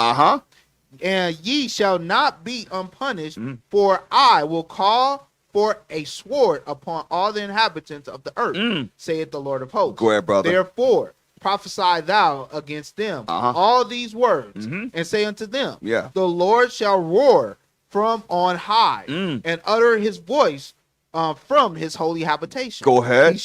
He shall mightily roar upon his habitation. He shall give a shout as they that tread the grapes against the inhabitants of the earth. You see that right now? Judgment is coming. Because when Christ cracked that sky, it's gonna be at the wine press. It could be at the wine press.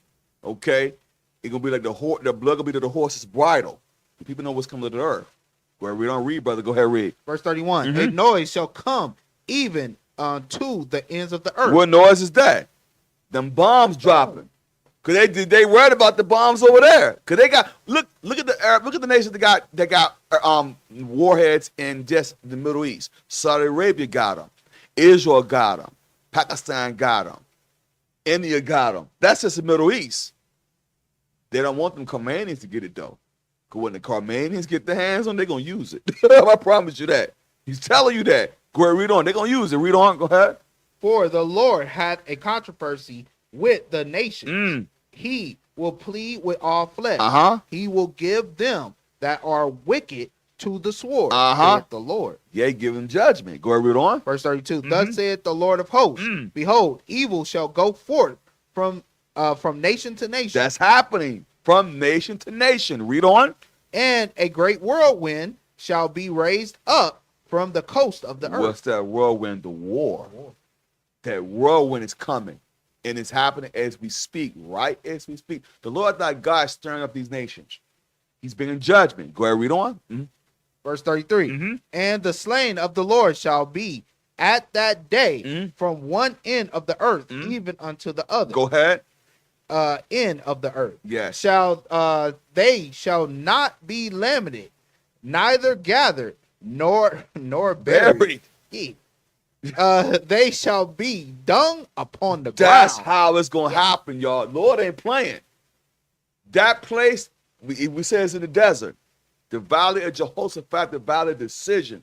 These things are happening the same way with the power struggle in Damascus.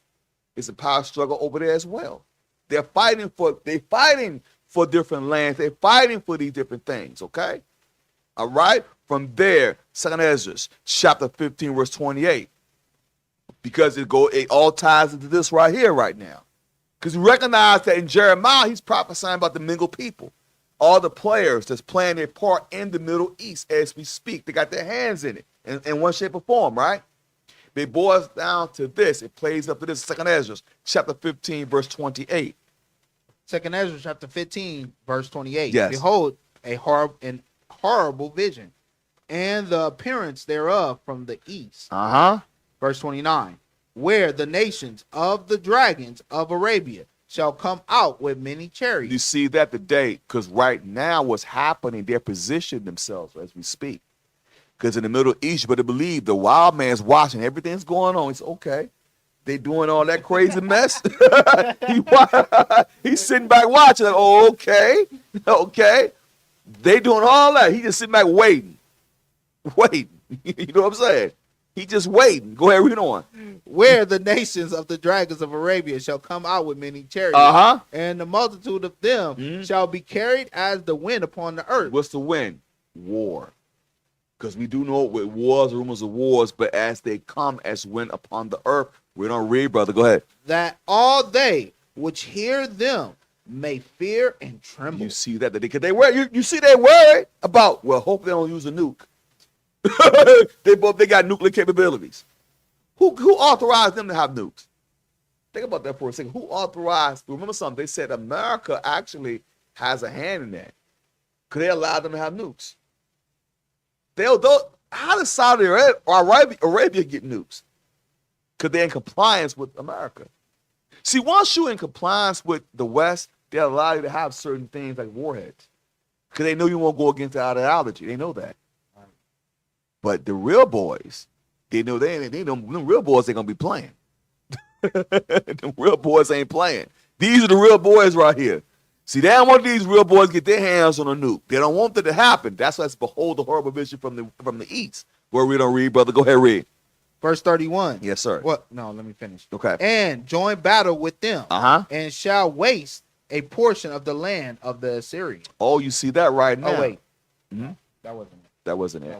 Okay. Let me reread 29. Okay, bro. Where the nations of the dragons of Arabia shall come out with many chariots, and the multitude of them shall be carried as the wind upon the earth. Go ahead. And they which hear them may fear and tremble. Because we hear it right now with the news. Because people worry about, are they going to drop a bomb or are they going to use nukes? What's going? Because right now there's a horrible vision in the east. Because the mingled people, what they doing? They cause a big commotion over there. Okay, that's why it's a horrible vision. Like, whoa, a chain of events going to take place. The mingled people of the land, they doing this, they doing that, and somebody gonna get crazy and use a nuke. That's what they worried about. That's why they said there are two nuclear powers. That's why they worried about that. You know, go ahead. Verse 30. Also the Carmanians, raging in wrath. The Carmanians, if y'all did not know, y'all should know they Iran. Those are not Arabs. Okay, they're Persians, okay? What's the common denominator? Islam. They practice the same with Pakistan. Pakistan practice Islam. That's why it's a big war also between them as well. Pakistan and India, they're going to fight because of religious beliefs. One believe in Hinduism, the other one believe in Islam. Same with Carmanians. The Carmanians, they believe in Islam, right? Go ahead, read. Go ahead, brother. Go ahead. Also the Carmanians, raging in wrath, shall go forth as the wild boars of the wood. Go ahead. And with great power shall they come and join battle with them, and they shall waste a portion of the land of the Assyrians. Didn't we deal with that last night? Didn't I have the Syrians with Damascus? It's all nestled in that, and all the mingles all nestled right in that area. In that area. It's all in that area.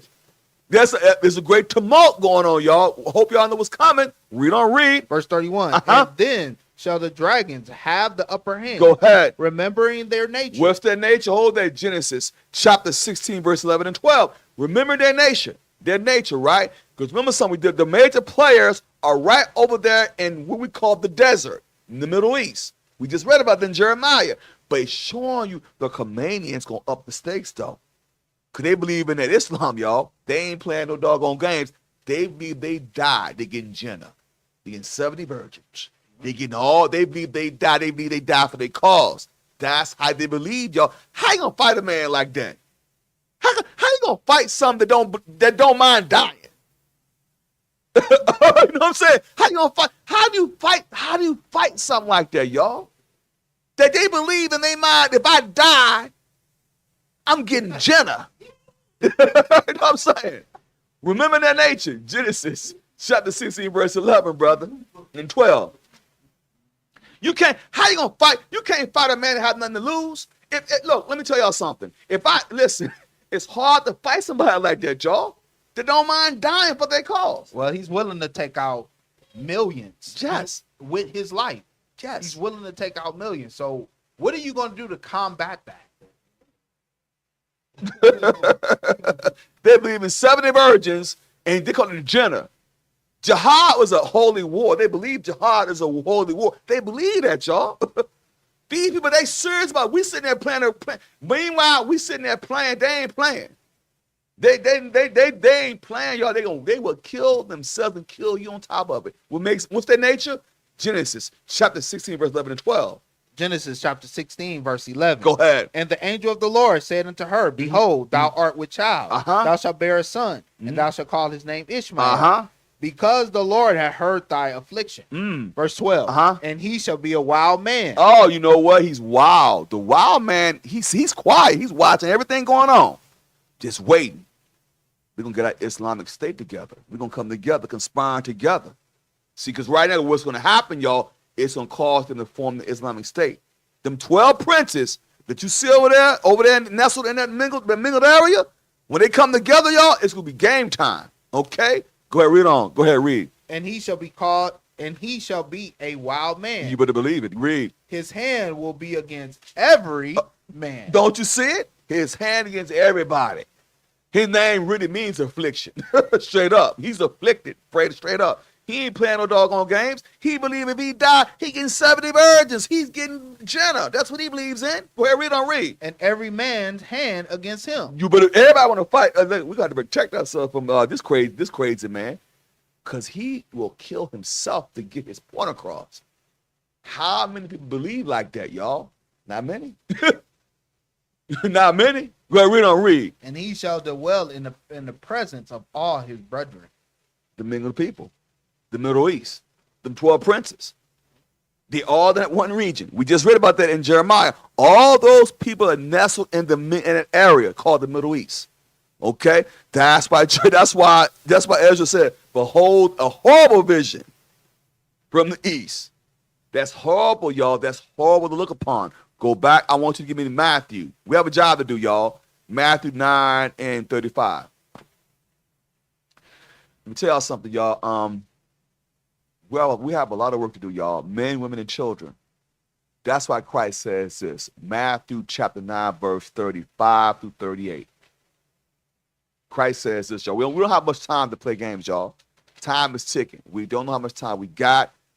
Listen, y'all. World War III is on the horizon as we speak. We'll go over that in Revelation in a second. Go ahead, read on. Matthew chapter 9, verse 35. Uh-huh. And Jesus went about all the cities and villages, teaching in their synagogues, and preaching the gospel of the kingdom, and healing every sickness and every disease among the people. Go ahead, brother. But when he saw the multitudes, he was moved with compassion on them, because they fainted and were scattered abroad as sheep having no shepherd. So now you see that today. The sheep is scattered abroad today because we don't have Christ. That's what he's saying. It's really twofold. Because Christ's telling you the people are scattered today. We don't have Christ. That's why we're in madness today. Right. Because we don't have the shepherd, the true shepherd of the Lord. We don't have him right now. That's why we have to hold fast to what we know. Right. Cause Satan's he's the devouring lion, yo. He ain't playing with this. You see what I'm saying? So Christ he's our shepherd. Go ahead, read on, read. Go ahead. Verse 37. Then said he unto his disciples, the harvest truly is plenteous, but the laborers are few. The harvest is plenteous, y'all. Why y'all think we watchmen going to the streets, preaching, using every platform we can use, doing all we can do to push the truth? Because the harvest is great, but the laborers are few. Was that it? Verse 38. Pray ye therefore the Lord of the harvest, that he will send forth laborers into his harvest. That's what we pray for, y'all. Because listen, y'all, we have a lot of work to do, y'all.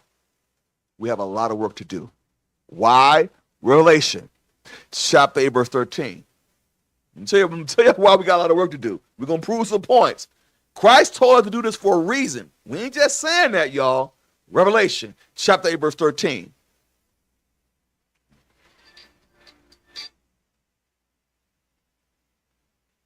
Revelation chapter 8, verse 13. And I beheld and heard an angel flying through the midst of heaven, saying with a loud voice, woe, woe, woe to the inhabitants of the earth, by reason of the other voices of the trumpet of the three angels, which are yet to sound. Now I'm gonna show y'all something. Pay attention to that. I want you to write this down. The angel said, woe, woe, woe. What does that mean? 3 wars. So it's showing y'all what's happening.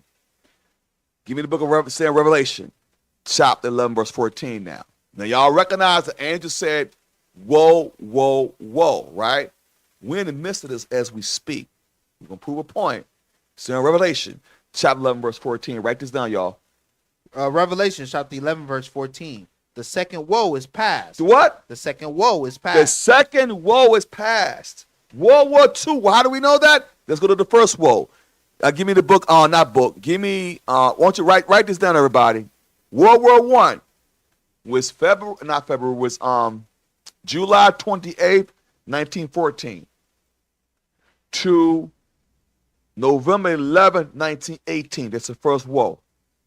Okay, write it down, y'all. Cause we'll have to revisit this. Okay, it's your homework assignment. Okay, write this stuff down. Because he said this. Read that verse again in Revelation. Revelation chapter 10, 11 and 14. Verse 14. Yes, sir. The second woe is past, and behold, the third woe cometh quickly. Whoa, the third woe coming quickly. So that the first woe, once again, World War I, was July 28th, 1914 to November 11th, 1918. Second war. Okay, Second World War was September 1st, 1939. Poland was really when World War II started, right? Okay, it really started there. The United States didn't get to World War II until December 7th, 1941, when they burned Pearl Harbor. That's when the United States came in World War II. But World War II really started on September 1st, 1939 to September 2nd, 1945. Because once that atom bomb got dropped in August of 1945, the war was over. That was it. Okay? But it was officially over September 2nd, 1945. Because here's the thing, this is when America became a superpower. You know, because actually the actual war, when you look at the date when the bomb was dropped, the first bomb, Hiroshima, was dropped on August 6th, 1945. That's the first bomb that was dropped in Hiroshima. The second bomb was dropped August 9th in Nagasaki, 1945. The actual World War II is done a month later, because once America dropped that bomb, superpower. But the second, read that verse, so Revelation 11:14 again. Revelation chapter 11, verse 14. The second woe is past, and behold, the third woe coming quickly. How does it come quickly? Because here's the thing. How does it come quickly? How do we know that? Something has to happen first before that happens, before World War III happened, give me Matthew chapter 24, verse 14. Events have to happen before that third war happen, right? Certain events have to happen. Give me that Matthew 24, verse 14. Matthew chapter 24, verse 14. Uh-huh. And this gospel of the kingdom shall be preached in all the world for a witness unto all nations. Then shall the end come. So once this true gospel is preaching all the world into all nations, then the end gonna come. I got news for y'all. Catholicism has been pushed how long? Forever, and the end ain't came yet. So guess what? It ain't the true gospel. Because Christ has told you a witness in all nations, then the end shall come. Another event, Revelation, chapter 7, verse 1. Another event must happen before the end comes. See, we showing y'all prophecies, things step by step, how things supposed to go down, right? We on the third woe, because it's gonna come quickly. It says it's gonna come quickly. But Matthew 24, verse 14 shows you the gospel must be preached all the world. Okay? But another event must take place. Revelation, chapter 7, verse 1.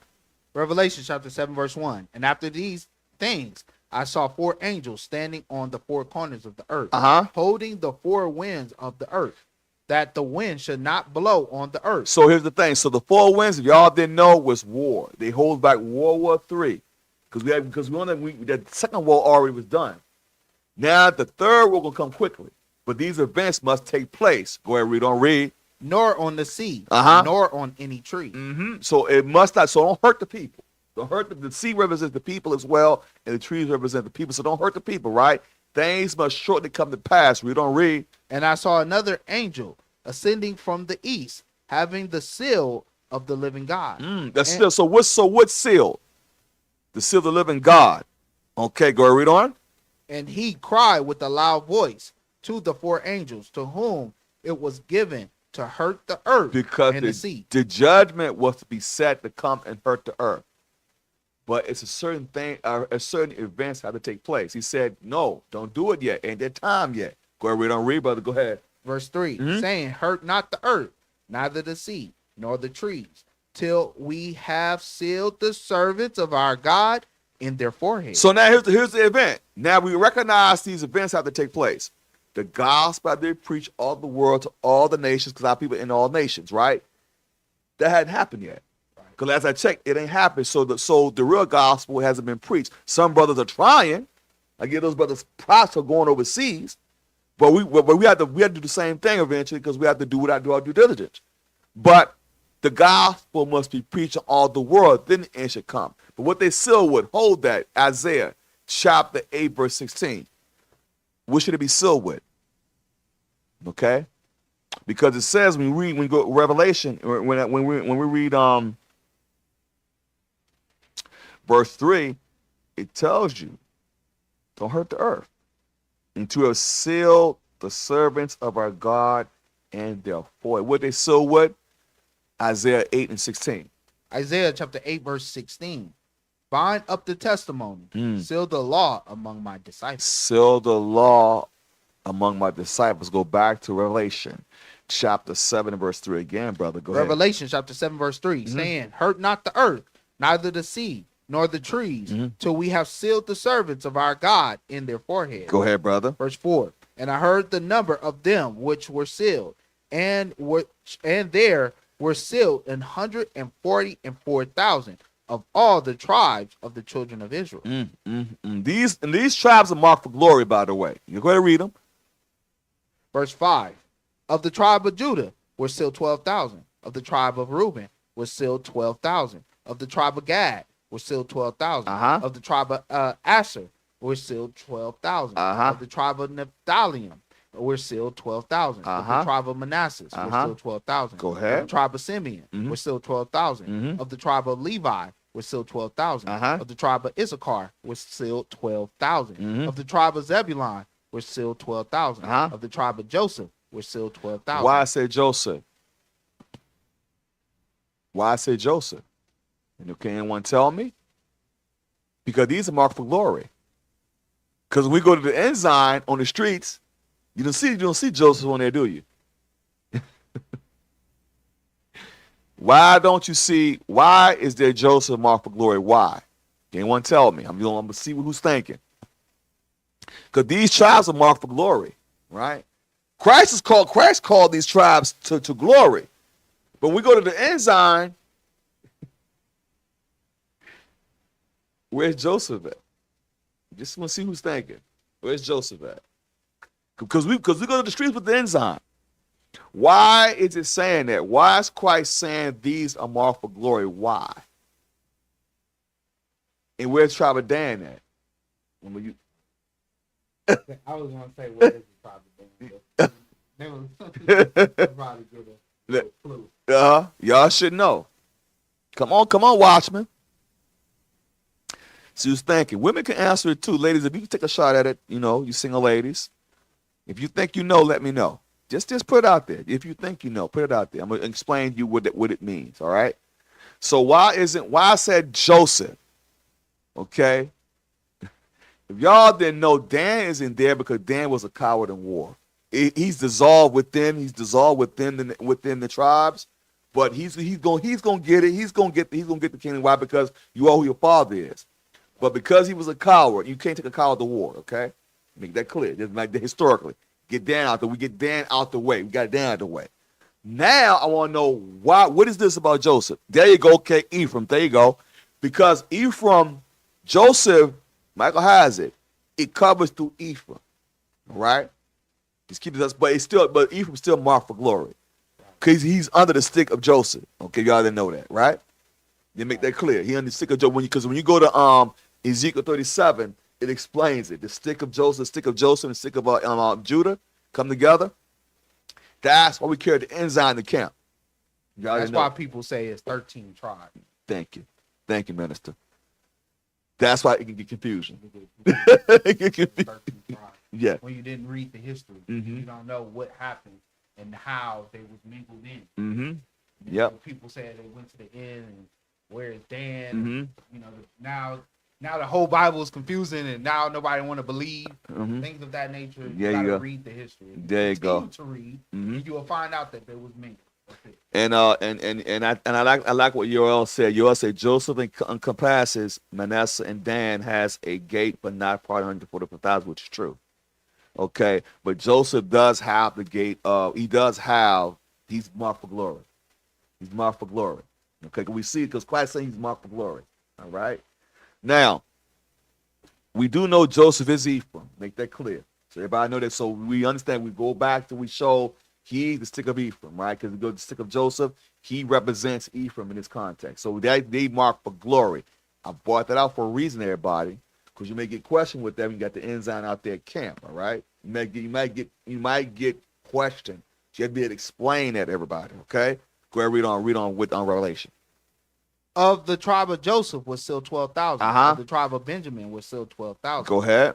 After this I beheld, and lo, a great multitude, which no man could number, of all the nations and kindreds and people and tongues, stood before the throne and before the Lamb, clothed with white robes and palms in their hands. Go ahead, brother. Verse 10.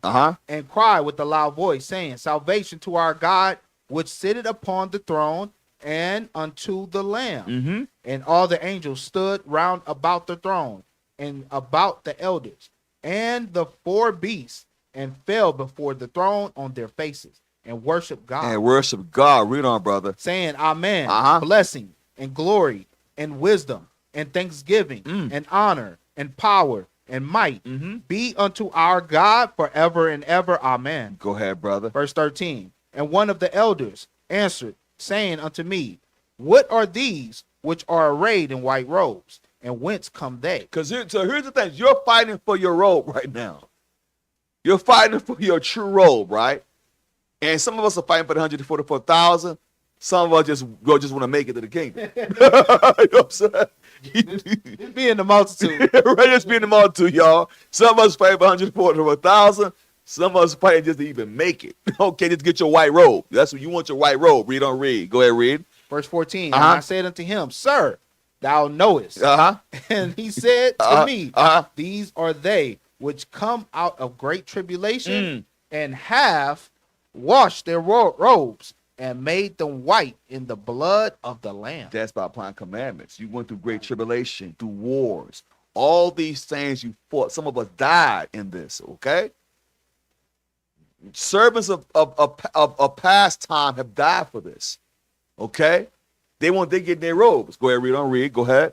Verse 15. Therefore are they before the throne of God, and serve him day and night in his temple. And he that sitteth on the throne shall dwell among them. Go ahead, brother. Verse 16. They shall hunger no more, neither thirst any more, neither shall the sun light on them, nor any heat. Go ahead. For the Lamb which is in the midst of the throne shall feed them, and shall lead them unto the living fountains of water, and God shall wipe away all tears from their eyes. That's what it's about, y'all. That's what it's about. That's what it's about. You know what I'm saying? That's what it's about. Okay, from there, go to Daniel, chapter 2, verse 44. Dan the man. This is the thing. A brother asked me one time, we were discussing this earlier. He asked about taking the kingdom, right? But it could be taken, because let me ask y'all a question. How was this kingdom given? Was it given to the white man? Was it given to the other nations? They took it by force. Okay? So the scriptures are what it is. Daniel, chapter 2, verse 44. Daniel chapter 2 and verse 44. and verse 44. Uh-huh. And in the days of these kings shall God of heaven set up a kingdom which shall never be destroyed. Oh, that's going to happen. Shall set up a kingdom that shall never be destroyed. How y'all, here's the thing. You know this is the kingdom because this kingdom going to fall. This kingdom is going to fall. It's prophesied this kingdom is going to fall. Go ahead, read on. And the kingdom shall not be left to other people. That's a problem. Christianity. Because, we ain't going to hold hands. It shouldn't be left to other people. It's only promised to Israel. Read, brother. Go ahead. But it shall break in pieces and consume all these kingdoms. What's going to happen? What's going to happen? But it shall break in pieces and consume all these kingdoms, and it shall stand forever. Ooh, when you break something, are you tapping on it? Or you breaking it? Because when they say break, that means you don't break them. You break it, it's been disintegrated. The Lord ain't playing no games. This is future tense, everybody. This ain't nothing to play with. The Lord said we're gonna take the kingdom. We're not gonna ask for it. Did he ask for this? He took it. Not my Jesus. Yes, your Jesus. Yes, your Jesus. How do I prove that? Daniel, chapter 7, verse 13. How do I prove that? Because some of y'all think they pushing hate. No, the scripture just told you it's gonna consume the other kingdoms. It's gonna break in pieces and consume them. So you break something, isn't it violent? You ever break something, threw it down, and then I broke it, didn't it? Yep. So what you think it ain't gonna be easy. Daniel 7:13. Daniel chapter 7, verse 13. Go ahead. I saw in the night vision. And behold, one like unto the Son of Man. So what Daniel was seeing in the spirit, one like the Son of Man. It's in a vision, right? Read. Watch what he saw. Read. Came with the clouds of heaven. What's the clouds? Some of y'all may be new. Psalms, chapter 103 and 104, verse 3. Because you see, he saw the like Son of Man, right? In the night vision. Daniel's in a vision, right? Picture what he's seeing. He's seeing clouds in its context, right? What does he see? Psalms, chapter 104, verse 3. Come back to this, okay, brother? Okay? Psalm chapter 104 and verse 3. Yes, sir. Who layeth the beams of his chambers in the waters? Who maketh the clouds his chariot? Who walketh upon the wings of the wind? Swing low, sweet chariot. Go back to your brother. And Daniel chapter 7, verse 13. Daniel chapter 7, verse 13. I saw in the night visions, and behold, one like the Son of Man came with the clouds of heaven, and came to the Ancient of Days. Stop. So the clouds of heaven? From there, another precept. Psalms chapter 68, verse 17. Because we established the chariots are the angels, the angelical ships, right?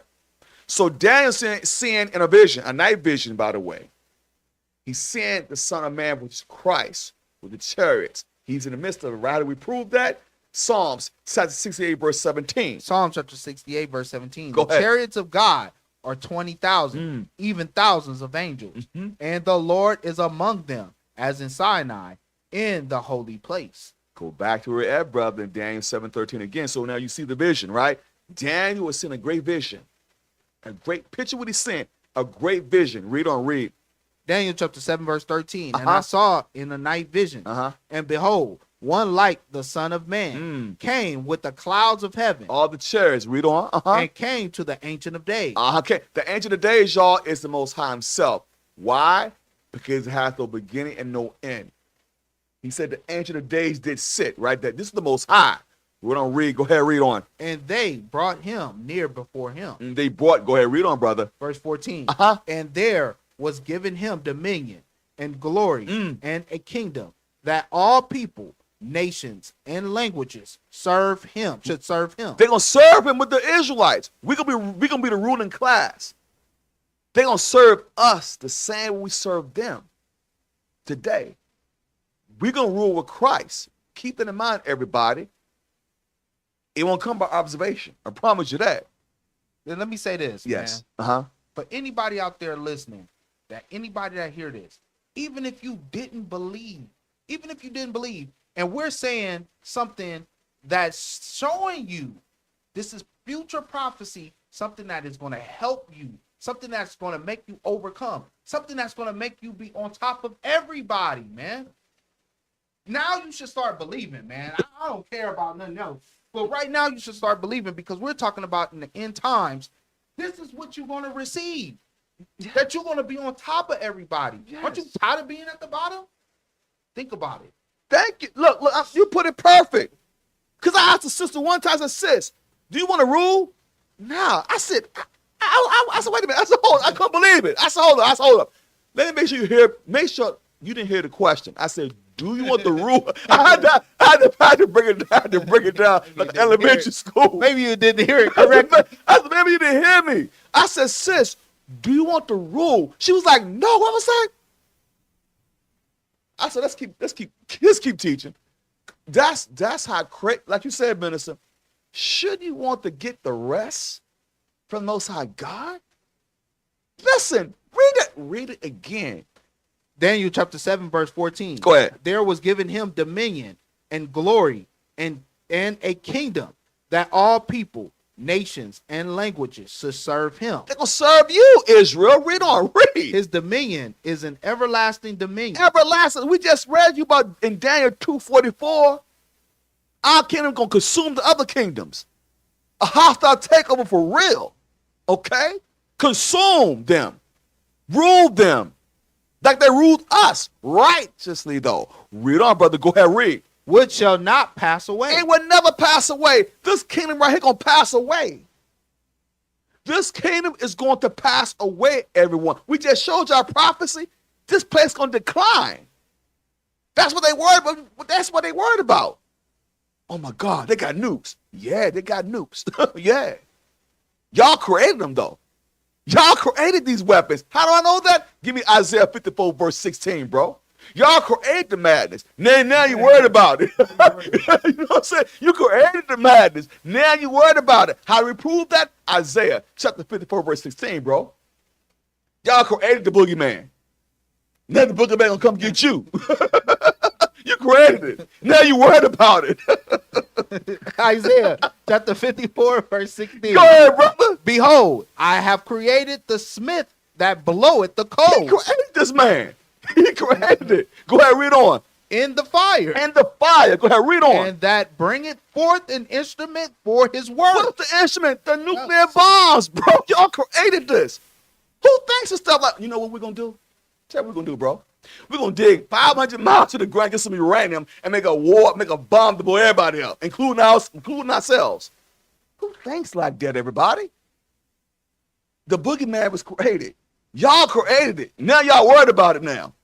Go ahead, read on. And I have created the waster to destroy. What does Esau mean? Wasted away is he. He created the waster to destroy, to do what he's doing. He created this man for this. Go ahead, read on, read. Verse 17, no weapon that is formed against thee shall prosper. That's right, because when it comes to us, they're going to try to fight Christ. Let that sink in for a minute, and they're going to lose. Straight up. Was that it? Go ahead. Was that it? And every tongue that shall rise against thee in judgment, thou shalt condemn. This is the inheritance of the servants of the Lord. Yes. And their righteousness is of me, saith the Lord. That's what you have to. You should be jumping up and down for joy right now, Serious? bro. They're gonna fight the Christ. Who are you? But you don't want this though. When the Christ said you're gonna have everlasting kingdom, man. You just triggered something, Ben. You did it to me again. Give me that Jeremiah 51:20. You did it again, bro. Jeremiah 51:20. Y'all realize we're gonna take the kingdom? Y'all realize that? You think we can sit there and we're gonna play games with these people? We didn't play games with us. Give me that Jeremiah. I think it's Jeremiah 51:20. Make sure I get my scriptures together, bro. My mind's all over the place. You got it. Oh, you know that? Yeah, you know that. You Ro. already got it. Yeah. Jeremiah chapter 51, verse 20. Go ahead. Thou art my battle axe. Oh, he said, "Thou art my battle axe, Israel." Woo, he gonna use you to do it. We're gonna take the kingdom. We ain't asking for it. What the Bible say? Read it again. Thou art my battle axe and weapons of war. We gonna be the weapons of war. Oh yeah. Oh yeah, payback. Yeah, we got righteous payback. Go ahead, read, brother. Go ahead. For with thee I will break in pieces With the thee. nation. Hold on. You sure about that, Ben? That ain't a misprint. He For said, with thee I will break in pieces the nation. And with thee I will destroy kingdoms. "Ooh, gonna destroy kingdoms." Oh my God. The Israelites are coming toward a neighborhood near you to take what is rightfully ours. Go back to the book of Daniel, chapter 7, verse 14 again, brother. See, this ain't nothing to play with, y'all. This ain't no game. You're supposed to be happy and rejoicing right now. This is for you, Israel. Okay, nobody else. I want Daniel 7, verse 14, brother. Go ahead. Daniel chapter 7, verse 14. And there was given him dominion and glory and a kingdom that all people, nations, and languages to serve him. Go ahead. His dominion is an everlasting dominion which shall not pass away. And his kingdom that which shall not be destroyed. Not be destroyed. Go ahead. Read on, brother. Verse 15. I, Daniel, was grieved in my Because spirit. when Daniel saw the dance, oh my God, it's going to hit the earth. The same way Habakkuk said he wanted to be in the spirit realm that day. Because when I hope y'all know what's coming to the earth. When they see this, y'all, it can be something you never seen in the movie. You can't depict this in a movie. Okay, read on, read. Go ahead, read on. I, Daniel, was grieved in my He spirit. was grieved. Read on. In the midst of my body. And in the vision of my head troubled me. It troubled, because when Dan was like, oh my God, what's coming to the earth? Not my Jesus. Yes, your Jesus. Read on. Go ahead, read, brother. Verse 16. I came near unto one of them that stood by and asked him the truth of all this. So he told me and made me know the interpretation of the things. What's the interpretation? These great beasts, which are four kings, which shall arise out of the earth. But the saints of the Most High should do what? Shall take the kingdom. Should do what? Take the kingdom. And possess the kingdom forever, even forever and ever. Forever and ever, ever, ever, ever. Unbelievable. The saints shall take the kingdom. And that's what we're fighting for. Okay? I'm going to cut it short now. Okay? We didn't hit enough precept today. We precept you to death. Okay? Give me 1 Peter chapter 2, verse 21. Hope you understand what's coming to the earth, everybody. Get prepared, y'all. Because we not asking for nothing. We taking it. When Christ cracked that sky. That's right. Yes, sir. 1 Peter chapter 2, verse 21. Go ahead. For even hereunto were ye called. It's no coincidence, y'all. You belong in this class. It's no coincidence. Go ahead, read on. Because Christ also suffered for us. You better believe that. Read on. Leaving us an example. Because Christ, as an example, he going to take the kingdom. So we're going Right. to follow him, right? Go ahead, read on. That ye shall follow his steps. You follow him. You better follow. You got no choice, right? Go ahead, read on. Who did no sin. Okay. Go ahead. Neither was guile found in his He mouth. wasn't deceitful, y'all. Go ahead, read on, brother. Who, when he was reviled not again. Go ahead. When he suffered, he threatened not. But committed himself to him that judgeth righteously. the righteous judge, the true father of spirits. That's who we commit ourselves to, y'all. That's who we commit ourselves to. The book of Acts, chapter 5, verse 29. The book of Acts, chapter 5 and verse 29. Go ahead, brother. Then Peter and the other apostles answered and said, we ought to obey God rather than men. We ought to obey God rather than men. Listen, y'all, it's been a pleasure to share this word with y'all. Hope y'all was edified. Hope y'all are jumping up and down right now. You know what I'm saying? Because that salvation is near us. We're going to take the kingdom. How about that, everybody? We ain't asking for it. We're going to take it, Lord, so, all right? I'm going to give a shout out to the Most High Christ. Thank the Most High Christ for allowing us the privilege to share this word with y'all. And also, y'all, shout out to the other elders, the bishops, the deacons, the priests, the women out there doing the great works. Everybody, keep up the great works. Everybody, why? Because the harvest is great, the labor is okay. Come join the force. Come join the family, everybody. Why? Because we want to build Israel up. We're tired of turning each other down. It's crazy. It's counterproductive. Let's build Israel up. Because as we do know, y'all, we are weak. Please send up your arms. Please send up your arms. The donation is greatly appreciated. We need the arms to help us build, right? Since we got things planned, Lord's will, coming up in the future, y'all. So please help us, support us. Support us because we're going to support the people, support the nation, okay? All right. We'll get that out the way. Now, what we're about to do now, y'all, is called the breaking of the bread. This isn't Catholicism or Christianity. This is a communion. It's called the breaking of the bread, which just symbolizes, y'all, that you believe without a shadow of a doubt for yourself that this is 100% of the truth. You have to be 20 and up to do this, okay? And once you do this era, make sure you understand this for yourself. We don't have a heaven and hell to put you in, but we urge you to do this if you truly believe. If you are struggling, you don't really understand what you're doing, do not do it. Why? Because if you do this, brothers and sisters, and you go back into the world or go into a different doctrine contrary to Christ, you blaspheme the Holy Ghost, which means Most High God is going to kill you. You won't be forgiven in this life or the life to come, okay? So we urge you, please make sure you know what you're doing. Make sure you understand for yourself that this is 100% of the truth, okay? 1 Corinthians chapter 11, verse 23, brother. 1 Corinthians chapter 11, verse 23. For I received of the Lord, which also delivered unto you, that the Lord Jesus, the same night which he was betrayed, took bread. When he had given thanks, he brake it and said, take, eat, this is my body, which is broken for you. This do in remembrance of me. After the same manner also he took the cup when he had supped, saying, this cup is the New Testament in my blood. Do ye oft as ye drink it in remembrance of me. For as often as ye eat this bread and drink this cup, ye do show the Lord's death till he come.